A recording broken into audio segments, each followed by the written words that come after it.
How's everybody doing? Okay. You want to try that again? That really didn't compare to kind of a college game. He deserves more than that. Yeah.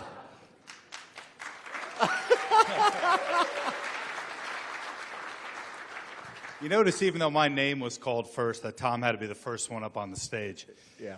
And Yeah. Are you done? Not yet. We're just getting going. We're just getting started. All right. Tom and Lee, and I'll characterize Lee for those who really have the great benefit of never having met him or spent time with him. Lee is a good friend of mine and a really great leader. He is. He's responsible for the current iteration of College GameDay, its successes, its embarrassments, its risks, its failures, all of it. That's the guy who has shaped it here for more than a decade plus.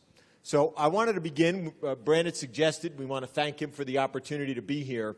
We wanted to sort of have a conversation, but also leave some room for questions and answers. But I wanted to start with a simple question for Lee, who, again, has overseen a product that has won 7 Emmy Awards in the last 9 years and the last 4 in a row. What makes a good show? You know, it's 4 things in my estimation, and there's not a real recipe. But the way in which we look at the show, and I'm going to keep saying we, Tom talked about me, but this isn't about me, it's about us and the show and the talented staff that we've had over the years. It's what I call the 3 S's. It's smart, special, and surprising. And every segment and every show and every production needs those 3 S's. And the 4th being you got to leave room for spontaneity. On that note, our show, for those who, we appreciate anyone here in the room who's had the opportunity to see it, our show ends in the same way every week. So that's to be expected, yet somehow, miraculously, it remains surprising. And it ends with Coach Corso donning the headgear. There have been some memorable moments with Coach Corso donning the headgear over the years, and I'm going to tee Lee Fitting up with a particular visit to the University of Houston and what happened there, and he will segue into something we hope you never, ever have to pull, and it is called Card 99. So we're in the last few minutes of a show at Houston in one of the years where they sort of had it rolling, and it was one of the offbeat shows we did. They were playing SMU, so an in-state rival. Carl Lewis was the celebrity guest picker, multi-gold medal winner. And we get to the end of the show, and Coach is getting ready to put on the headgear. And at which point I can sort of notice that he's taking his time and waiting for the director to take a couple specific shots before he puts on the headgear. And the director sort of loses his cadence and isn't keeping up with Coach. And Coach is waiting for a one shot. I think it was of a cheerleader or someone holding a Houston flag. Well, Coach loses his patience and looks into the camera, and as he's putting on the headgear, he goes, F it, over national television. Live. No delay, no live, and how clearly did he state it? Clear as day. And the funniest line came from Carl Lewis, who looked at Herb Street seconds after and says, "Thank God we're on a delay here." And Herbie goes, "No, we're not." Anyhow, us in the truck are in tears and laughter, and we were about 45, 50 seconds over our allotted time because we couldn't count Chris Fowler off the air. He had done a face plant into the desk, by the way, Fowler, full on, after hearing the expletive said. Classic. Tears are running down our face. We're off late. The game after us kicks off, about a minute late, which is no big deal, but it happens. Within 30 seconds, all 3 phones in the truck are lighting up, and it's our bosses back in Bristol. And they say that we need an apology on air, and I'm trying to contain my laughter as I'm being told this. We need an apology on all 4 networks by the bottom of the hour. So as Tom noted, so Lee now has the job of telling Coach Corso, Coach, we have received some phone calls in the truck, and we would like you to read a card for us and issue an apology for the language that you used. Coach was more than amenable with doing it. In fact, enthusiastic about the opportunity to do it. Lee, how did he first render the first take on tape of Card 99? Let me take one step back here. When I went out to the set and saw Coach, he was sitting on a chair over on the side of the set, and I come out and I'm sort of shaking my head at him like in disbelief, and Coach looks at me and goes, "Did it make it on air?" And I said, "Yeah, Coach, it did." And he looks at me and goes, "Good." And that's Coach Corso in a nutshell, and only he can get away with it. Then I said, "Coach, we're going to have to read this little script here, Card 99, and offer an apology for what you said." And he goes, "I'll be happy to understand, and, I'll make good for what I did." So he sits back in his seat on the desk, and we get the camera pointed at him, and he reads what is a 30-second script. You know the card. Earlier, and then you fill in the blank. Earlier, I misspoke. Earlier, I used language that, etc. So he reads it, and he gets through it perfectly. The only issue being he had this big smile on his face the entire time. So I said, "Coach, you got to help me out here. Like, serious, act like you're really sorry for what you did. Give me a straight face." And he ended up doing so and nailed it and ran on all 4 networks. And, for anyone else other than Coach Corso, I think they would have been absent from TV, for weeks after that, or had a more severe suspension. But he's the king, and he got away with it. He is the heart and soul of our show, and sort of forever will be. One of the things that I think makes Lee a really effective leader and has helped him to cultivate the following we have with the show that we're fortunate to have, I think, is risk-taking. Obviously, that's a risk that, in a way, blew up that was unforeseen. But, Lee, mention a risk or two, one that you think worked out and one less so.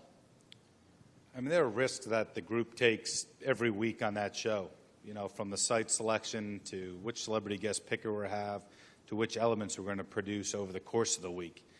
And I want to start by saying, for folks that are in the industry and getting into the industry, that the number one rule to producing successful television is not to be scared, right? Just like if you're an athlete, you can't play scared, you can't produce scared, and you can't direct scared. You got to be willing to take risks, and you have to be willing to not worry about what your boss or bosses say when you take those risks. And do things without running everything past your boss. They will appreciate that if it is smart and it's well thought out, right? It may fail, but if it's smart and it's well thought out, then it's a well-calculated risk, and one that I'd like to think all of our bosses would appreciate us in taking. I think one clear example of a risk the show recently took was on a weekend when Alabama had an enormous SEC matchup. We went roughly 1,600 miles away to the Mountain Time Zone. Talk about the selection of going to North Dakota State and Fargo for the first time as an example, Lee. Yep. I'll never forget that conversation. Chris Felica, our researcher known as the Bear on the show, said, "Why don't we go to Fargo?" And I was like, "Who the hell plays in Fargo?" And then he told me it's North Dakota State, and he told me more and became more and more intrigued by it. And some people are saying, "Well, LSU plays Alabama." Well, in our estimation, there is and again, I don't want to offend the LSU and Alabama folks here, but there's an LSU and Alabama type game almost every week. So why don't we do something different and broaden the scope and broaden the reach of the show and sort of give back to the FCS schools, the Division II, Division III, whatever it may be. So we made the collective decision to take the show to Fargo. And, from that weekend on, North Dakota State has sort of become, has a cult following from the game day folks and beyond, and was arguably one of the more memorable shows and memorable scenes of the last dozen years. 2 points on site selection that I think are interesting. Do me a favor, if we could show a quick show of hands. If Game Day has come to your campus or to your alumni base, would you raise your hand? Okay, wow, that's a terrific showing right there. Wow. So some of you may know this, but I presume... let me interrupt there. I think it's 87 different cities that Game Day has been to. There you go. I think some of you may know this, but I would presume some don't. So let's start most basically. What goes into the site being selected? Because as we've talked about, Lee, this is misunderstood, I think widely so, within the college community. There's a few things that go into it. Number one is it's a group decision amongst our bosses and all the way down through the staff and the on-air staff on the show. Everyone sort of has a say in where we want to go, or is able to offer their opinion to where we want to go. By no means is it a dictatorship, we are going here. It's a group discussion every week. Secondly, there are no rules. And the third point is we go to where we think the best story is of the week. That's something that I think is misunderstood. I think folks think game day goes to the best game of the week. I hate that saying. I hate that belief. I like saying the best story of the week. Oftentimes the best story is the best game, but there are weeks when the best story is the best story, and it may not be the best game. Lee mentions that, and last night I had the pleasure to meet a handful of Hokies who I can see back in the room, and we were chatting a little before doing this about, I've been on the show too many years here to mention along with Lee, but what's one of the most memorable stops that you've ever made? And for me, that's a very easy answer, and it was when we went to Tech for the season opener after the shooting had happened the prior spring. And I know that's just a scene that I'll never forget, that will really stay with me. We hear so often about the things that are troublesome about college sport and college football. There's an example of where sport and football really galvanizes a community. And that was an example of a risk that we took. It was. There were a bunch of our bosses and folks involved with the show that thought we should be going to Tennessee at Cal on opening weekend. It was a top 10 or top 12 matchup and sort of the sexy game on the opening week. And we started talking about this in May. And I sort of threw out the idea that we have to go to Virginia Tech. And they said, oh, they're playing East Carolina, and there's a bunch of us that said, well, it's more than that. And, one of the analogies that we like to use is, and that I throw out there often, is what is going to be the lead college football story on the cover of the USA Today sports section on the Friday before that given Saturday? And I said, try to picture this, but I think it's going to be football unites Blacksburg or something to that effect. That this was the first time where thousands of people are going to be back on the campus, and we have a really unique story to tell. And to the credit of our bosses, they bought in rather quickly, and like Tom said, we had, what in my mind also was the most memorable show that I've been part of. We did a feature that week about a Tech athlete, a softball player had survived the shooting, and if you think it doesn't touch us as much as it touches all of you, I'll never forget Lee saying, he was in the chair, and saying in my ear during the feature, I have to turn away, because he had gotten so emotional watching the feature that he thought it would compromise our ability to come out of it, get to break, and continue on with the show. Something else that I think isn't really that well known, even if game day has come to your cité, is all the things that Stop right there. Okay. All the things that we make clear that we ask for, and everyone has already received this document. Explain that, Lee, in terms of the footprint that the show arrives with, which is Sasquatch-like. So as the show's grown over the years, it becomes more difficult for a campus to handle the footprint in which the show lives. So someone had a great idea a number of years ago that every summer we're going to send out a document to all the FBS colleges and universities basically laying out what comes with game day. Here's the size of the footprint. Here's how many trucks come. Here's when we arrive. Here's when we leave. Here's how long it takes us to clean up afterwards, et cetera. And also, here's the sponsorship activations that go along with the show. And want to make sure that every school understands that, and if so, sign on the dotted line. And that really has made the process of bringing game day to a campus on a 4 or 5 day notice much more efficient. And, it's just easier now to get the ball in motion on a short turnaround. How many times has a campus said no to game day wanting to come? I didn't think you were going to go here. Once, and that was a number of years ago. Don't go Rinaldi on me with the follow-ups. I can hear now why. Raise your hand if you'd like to know the school. You got to give the people what they want, Fitty. It's a Pac-12 school who is since under new leadership and has since been very cooperative to all our needs and asks. And has since really have not put themselves in a position to host game day since then.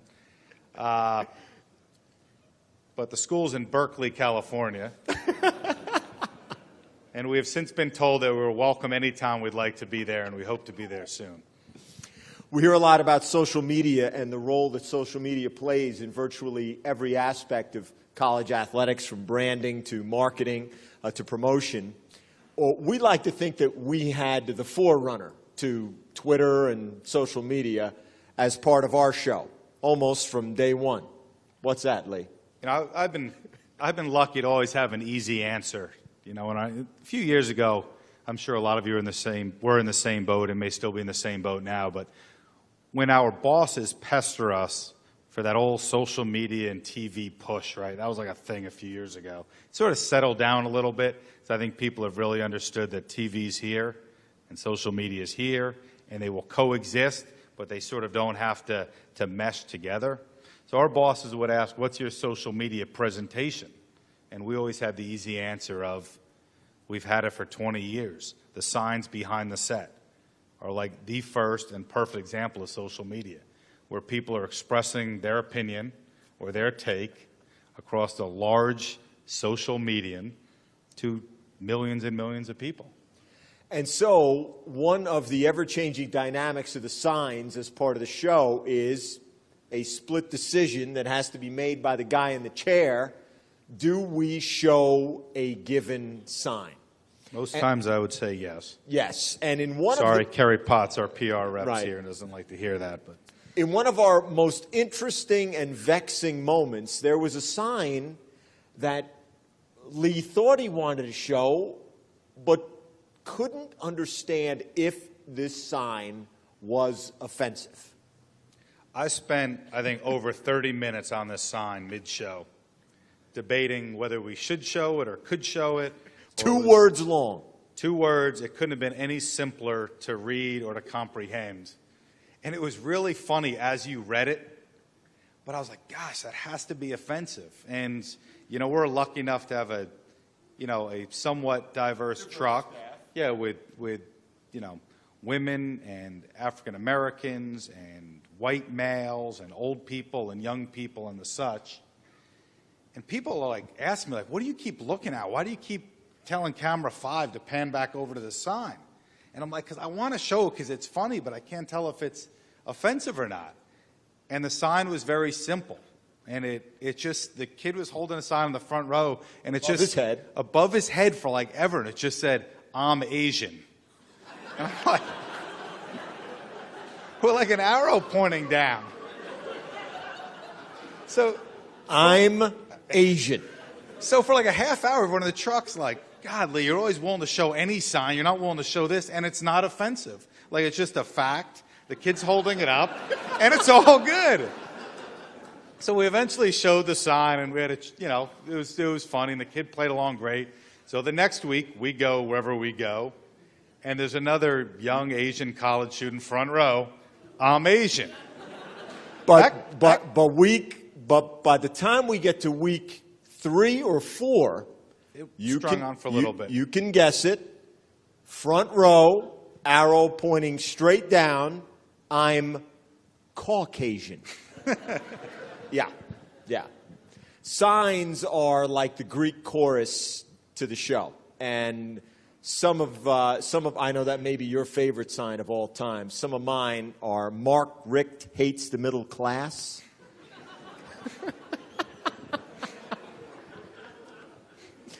Tebow love me long time. Any other? Corso's not wearing panties. Yeah. But the reason that we bring up the signs, to circle back to risk-taking, is that those are split-second decisions that get made in the truck. And so often, for those of us who are involved in production of any kind, the clock can feel like the ultimate governor. And I know that that's a message you want to try to dispel, Lee. Yeah, for folks that are producers and are in production, the clock and the timing of the show is the number one thing you have to get over. Like, the worst word in studio television is there isn't time for it. Like, you are setting yourself up for failure if you utter those words, right? There's always something you can take out. And if you have something great, you ought to do it and not get consumed with the timing of the show and the clock, etc. Now, when you start out, and I did it for a long time, we all get consumed in that, and it takes the number of years before you feel comfortable and not worrying about timing out a show or a segment or an open, etc. But, Tom brings a good point there is don't worry about the clock. It's so rare in TV when you get a great moment. So when you get that moment, make sure you milk the moment and take that moment for everything it's worth. And Game Day, we're lucky enough with our cast of characters and the scene that we plop down in every Saturday to have a ton of moments. And we've all sort of collectively learned over the years, when you get those moments, first off, you have to know, you have to realize the moment, which not everyone does. And I've made millions of mistakes not realizing moments. But realize the moment, then take advantage of the moment, and don't worry about the clock. That being said, I think the reason Tom brought that up, too, was setting us up for this coming fall when he said one of his features has to be 8 minutes, when it was slated to be 4 minutes. And I would just say, remember back in June in Atlanta? That you told me don't worry about the time. Exactly. All witnesses. Thank you very much. All witnesses. Another aspect of the show that has grown over the years is the celebrity picker role. And I don't know that we have a count on how many celebrity pickers we've had now, but tick off a few, including our very first. First one ever was Charles Barkley at Auburn a number of years ago, and was just sort of a friend of the show for years and would hang out with us on the bus and watch games. And he said, how about I come on and pick some games? And said, I'm not sure if you've heard, but I like to gamble.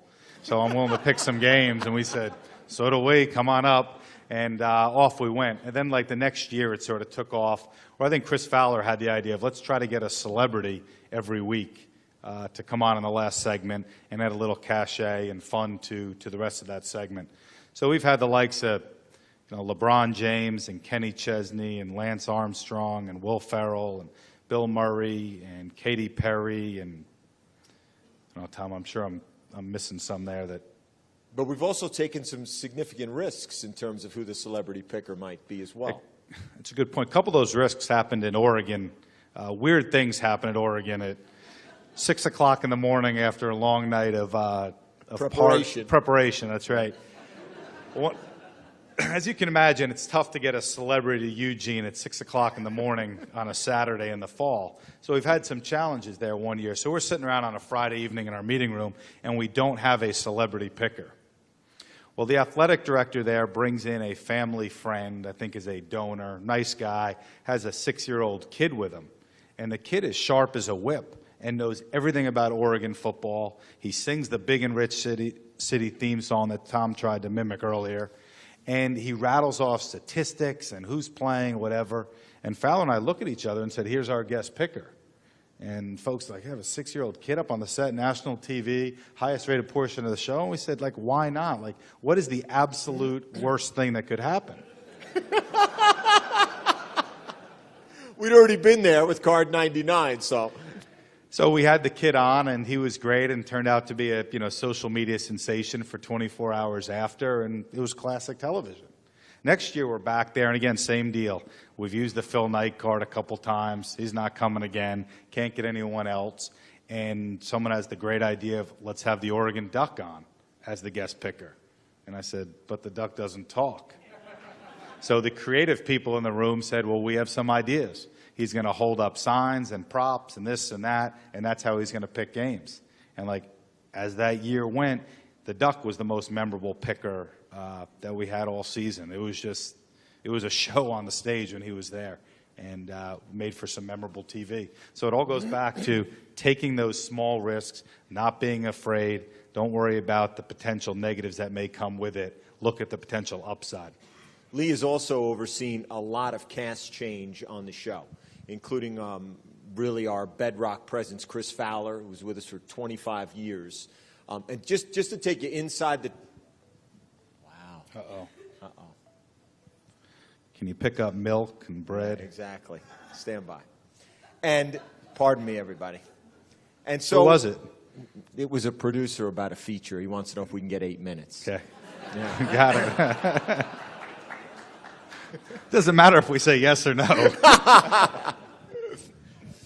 So, in thinking about some of the risks that we take, and again, Chris Fowler being a bedrock presence, things that we don't see out on TV that happen in the truck, just to give you an idea of how quickly news can break and then have to be disseminated during a live show, something that I'm sure many of you can relate to.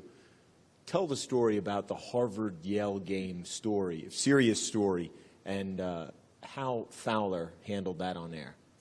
So it was late in the year. It was obviously rivalry week if Harvard's playing Yale. So Thanksgiving weekend, or the weekend prior. I can't remember when they played that given year. Sometimes that game flops, but that part's not important.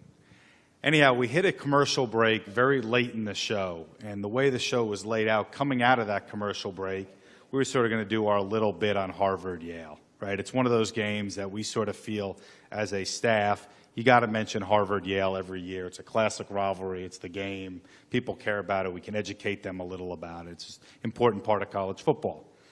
So we're about a minute into a 3-minute break, and our news editor who's in the truck, who's a classic character, a late 50s Brooklyn born and bred woman with the mouth of a sailor, and she's exceptional at what she does. She is. Like Sandy Rosenbush. The Never heard a person curse more often per capita sentence than Sandy Rosenbush. And the show would not be what it is without her work. So she does a great job, and she says, oh my gosh, there's an awful story out of New Haven in advance of the Harvard-Yale game. And I say, what is it? We're talking about this game coming out of the next break, and it's our last chance to talk about this game because of the way the show's formatted. And she goes, there's been a serious automobile accident, and there appears to be casualties involving students outside of the Yale Bowl. And she goes, an AP story just crossed. So I get in Chris Fowler's ear, and now there's about a minute or 45 seconds left before we come out. And I say, Chris, we're changing gears here a little bit. There's a very serious story coming out of the Harvard-Yale game. I am not going to have time to give you all the information on a card or a printout. So this is what's going to happen. We're going to dip out of black at a commercial break, and I'm going to give you a sentence in your ear, and you're going to regurgitate that sentence, and that's how we're going to get through the story. So it turned into like this game of telephone, because I didn't have a hard copy yet, where Sandy was on her computer behind me, and she would read the sentence, and then I'd be in Fowler's ear, and he'd read the sentence. And again, if it weren't Chris Fowler or Reese Davis or Mike Tirico, the three most talented studio people in television, I probably would not have taken this type of risk. We would have handled it differently. But it was the right thing to do, and I knew Chris could handle it. So Chris regurgitated the story in a perfect tone, in a perfect manner, flawlessly. And then what made it even more complicated is I said, Chris, now you got to turn to the part of the game. We talked about a Rhodes Scholar quarterback for Harvard, Yale, or whatever it was, and he made that turn. And then, like, the show wasn't laid out very well, which was my doing. We were then, like, slamming into, like, Oklahoma, Texas Tech game talk. And I said, now you got to change gears to that game. And it was a work of art, the way in which Chris navigated that and handled that. And, that's live studio TV at its best. I know, guys, that we only have half an hour, and I know you're thanking your Lord for that at this point. But I just want to get one more point in case there's any questions in the crowd. And that's, Lee, we hear so often about what makes good TV, and there's people at different points in their careers. But if you could offer up one turning point, you think, in your career and in the growth of the show, what might it be? I think it's not being scared, and it's not being timid. And again, that line, covers a wide range of areas. For me, I was a feature producer and an average one at best for a few years. Untrue. Below average feature producer. And the previous producer at College GameDay had gotten wind that he was going to go on to do something else. And they had produced a show for 10 years. And I said, I'm going to draw up a document and present it to my bosses, and I should be the next producer at College GameDay. And again, I hadn't produced a show, and they were dumb enough to bite on that idea. And I produced a couple ESPN news shows that summer, and off we went. But it's more than that. It's just not being afraid to push for yourself, or push the show, or push your ideas, or push your talent, or not being afraid to actually listen to other people and not be a know-it-all, right? Like Kirk Herbstreit, Chris Fowler, Tom, and others have given me so much advice on ways that I can do things differently and be a better leader and be a better producer. And again, all of our stubbornness at times get in the way, but don't be afraid to be a listener. Don't be afraid to push for yourself. Don't be afraid to take chances. Don't be afraid to do something differently. And, just getting over that angst and that level of fear that we all have naturally can get in the way and limit all of us from doing what we want to do as well as we can do it.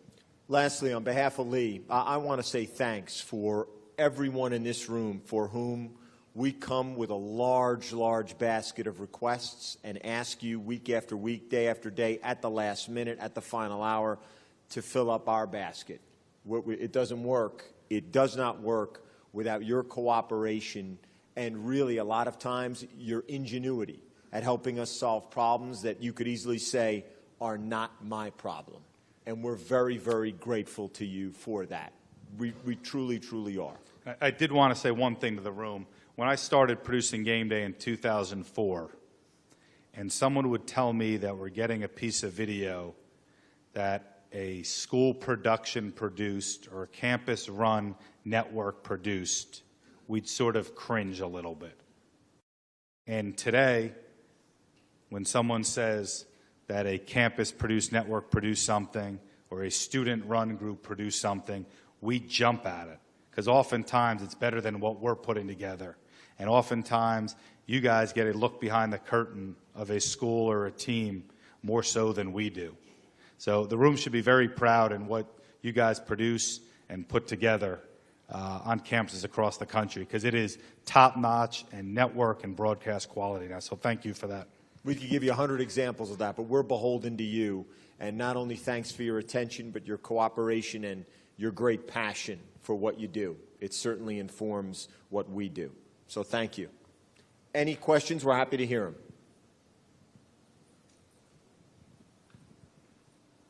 It's a little off the beaten path, but Tom, for you, with your feature writing, when you sit down to write something, you're so eloquent in the way that you present it. Like, what are a few pointers that you could give folks that are doing those similar kinds of things, whether it's for a feature or for production? What advice would you give? Number one is ask Lee for more time.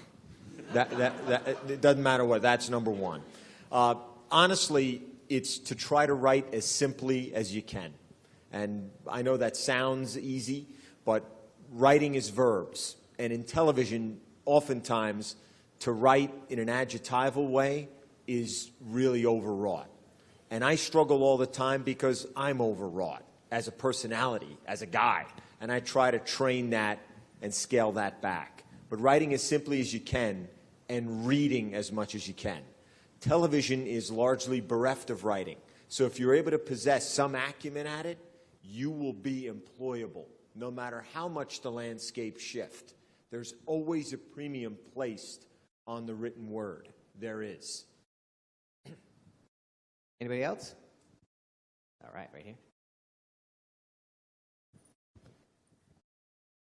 So I know storytelling, the aspect of that is a little bit different for live production versus post-production features. But how do you balance the aspect of telling the story that you want to tell versus leaving room for spontaneity and improvisation from your hosts or the person that you're interviewing?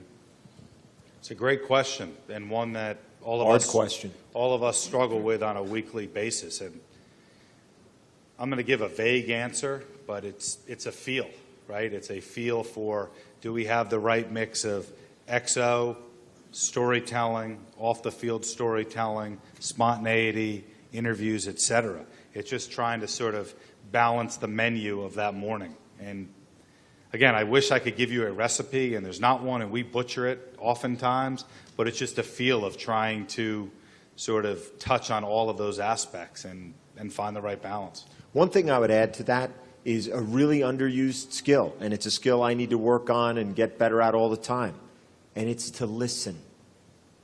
Oftentimes, people have everything scripted out. This is one of the things I think is masterful about Lee in the Truck. One of the hardest things it is to do in a game, in a studio setting, in any setting in that chair, is to actually listen instead of being fixated on the next element. Lee listens. He responds. Uniquely, he'll laugh in your ear about a line. He'll bust your chops about a line that fell dead. Whatever it may be, listening is a huge part that leads to spontaneity. For any producers in the room, and I'm hopeful that you don't use any of those computer-generated formatting systems for your shows, and if you do, hopefully the computers are shut before you go into a live environment, because that is the biggest issue with studio-type producers now. Why? Is that they're beholden to the computer, right? Because they're worried about the time, and they're worried about what's in front of them, and they're not looking up at the screen, right? You got to look at the screen, and you got to listen to what your folks are saying in order to have the right feel for what's going on. And the last thing I wanted to say was, I know you guys said thanks to us for the features that we give to you guys, but when we gave one to y'all, that was actually the first time that I'd ever seen any of my footage on a TV. So thank you to you guys for taking that from us. Thanks for sharing it with us. Thank you. There's a question in the back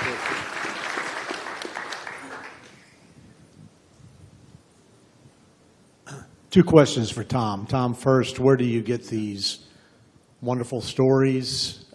You're the standard for which we teach our classes, TV feature, sports feature reporting, and we thank you for setting that high bar of quality. Where do you get your stories that are so strong, inspirational, emotional? And number two, what advice would you get for those entering the job market out of school who want to someday be in your position, but it's highly competitive? What is the best advice, along with your journey, that you could give them? First, I'd say please aim higher. You have America's youth in your hands, so please. Let's reset the standard very, very quickly, starting with the next semester, we all hope and pray. I'll involve Lee, actually, in the answer to the first one. Lee, talk a little bit about the feature grid, how that came about and what it is. I'm not Remarkable. I'm not sure how it came about, but it's a very simple grid that lists all the potential feature stories, that we are considering, alphabetized by school, and then with a brief description of what the story is. And again, it goes back to it's a group effort on a given week to submit stories for consideration and then to select stories that we want to produce. But it all stems from the ideas of the entire staff. And when we start lacking, it's because we're not holding each other accountable for the number of story ideas submitted and the level of ideas submitted. So it's a group effort. Any idea is a good idea, but it's pushing your staffs and your people to submit as many ideas as possible.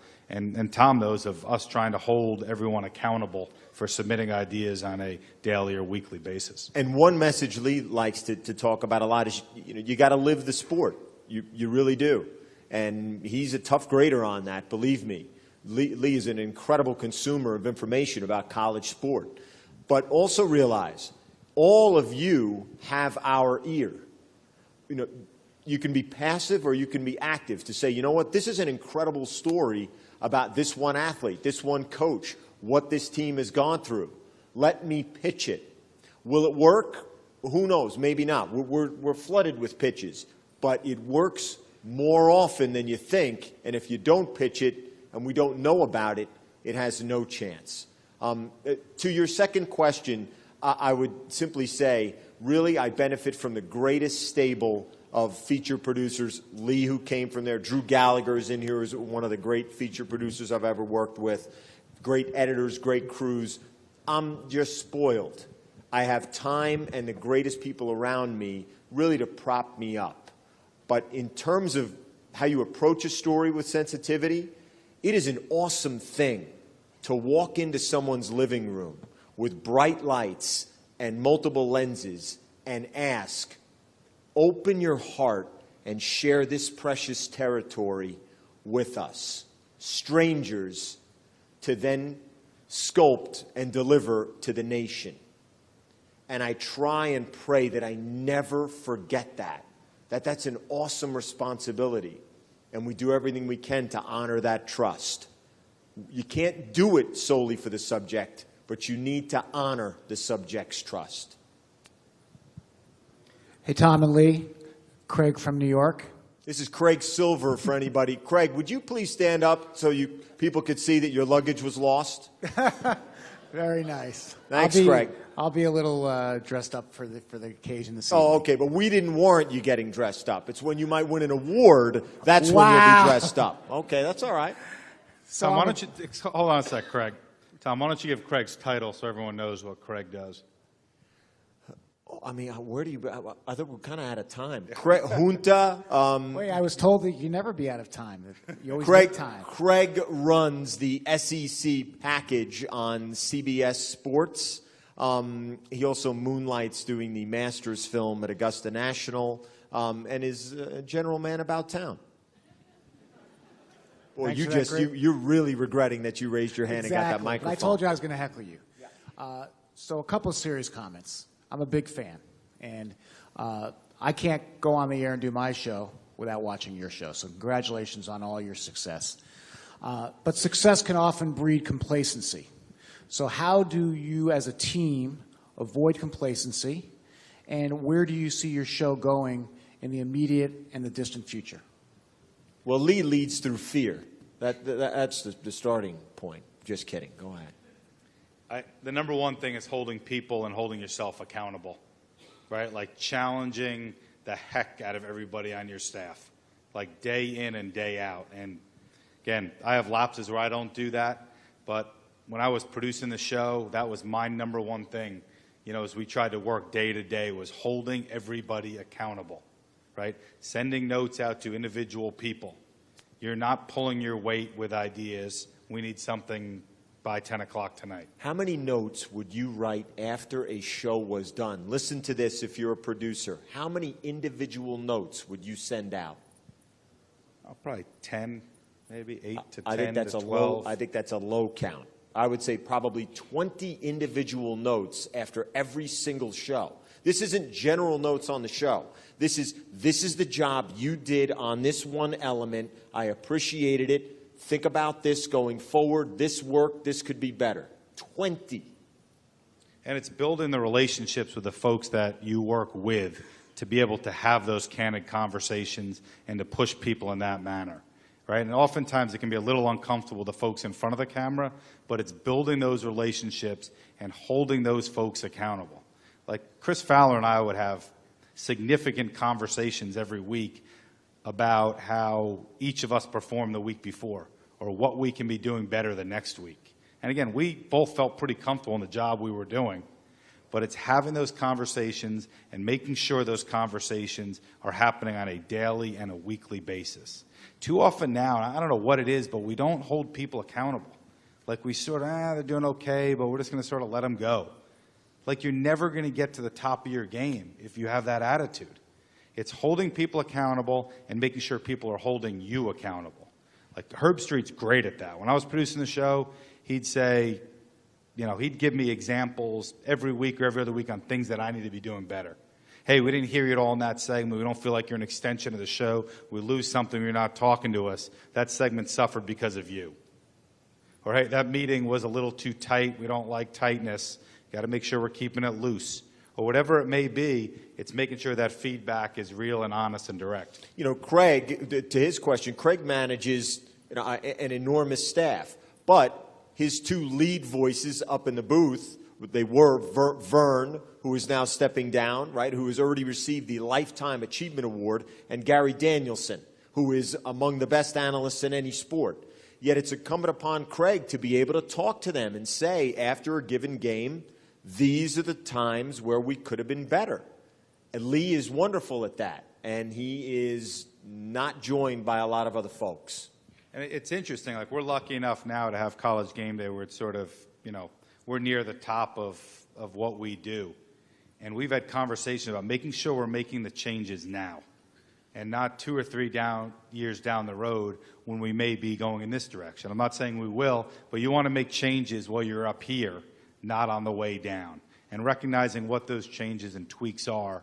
And the staff now is great about making tweaks and changes and sort of massaging the show to make it better. And Lee has given me some of the toughest feedback in my career, very directly, but I know he does it because he wants me to get better and he wants the show to be better. He doesn't sugarcoat it. He delivers it in a constructive, clear way. And I ask everybody in here to think, when's the last time you got a piece of feedback like that you didn't have a defensive reaction to, that you knew came from a constructive place? No matter where you are in your career, no matter what you do, that you realize someone took the time to share this with you to help you get better. That's a huge, just a huge tool in managing people. It's key. And the thing there to add on top of that is, it's not only to make you better, but it's to make the show better. And that's what has made Game Day successful, is that it's always about the show and not me, you, or he or she. It's about the show and making that better.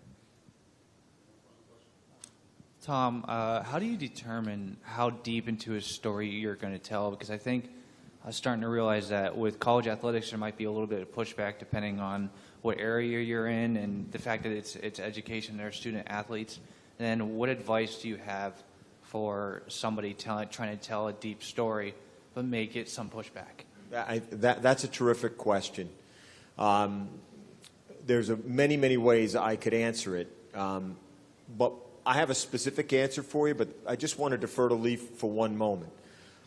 Lee, talk a little bit about when we know we have to cover the news and ask questions that SIDs don't want asked, that coaches may not want to answer, and what your attitude is toward that. And I heard this from Colin Cowherd years ago, and it's a great line, and one we try to stay true to, is that we work for one group of people, and that's the viewers. Right? We don't work for the head coach. We don't work for the SIDs. We don't work for the ADs. We don't work for the players. We work for the viewers. And as long as we're being fair and well-researched and well thought out, and we present it in that manner, then we got to cover it as deeply as we as a group think. But number one is to cover the news and tell the story as properly as we can in being as fair as we can. My specific answer there is one of the first times I did a sit-down with Nick Saban. Alabama was returning to LSU for the first time since he had left the job. He sat down and was under the impression that I would ask one question about that and a series of other questions I don't know what about. Before we rolled, I said, Coach, it's about your return. If you're uncomfortable with that, you shouldn't do it. He said, no, go ahead. Second to last question I asked him was, there are plans for you to be burned in effigy the night before the game. How do you explain a scene like that to your family? He gave a quip answer, which was fantastic. He said, Miss Terry is more worried about where we're going to be eating that night, and the kids, Dad's on his own. That was his answer. So we got done, but it was clear that he was unhappy with the fact that I asked him 8 questions about it.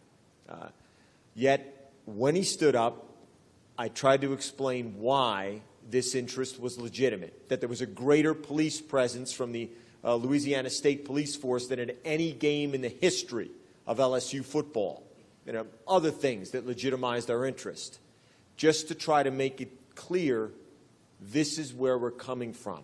We're fair in asking this. And I think in doing that, that's where, hopefully, reason can meet reason. But not always. Believe me, not always. Have you ever had the kind of pushback from, if you did a story on a student athlete, from a school as part of College GameDay? 100%. We've been told we won't cooperate. We won't make this athlete available. Well, there are many ways to tell a story, right? Again, never to be hurtful, but to serve the viewer, to serve the viewer. And that's what we try to do.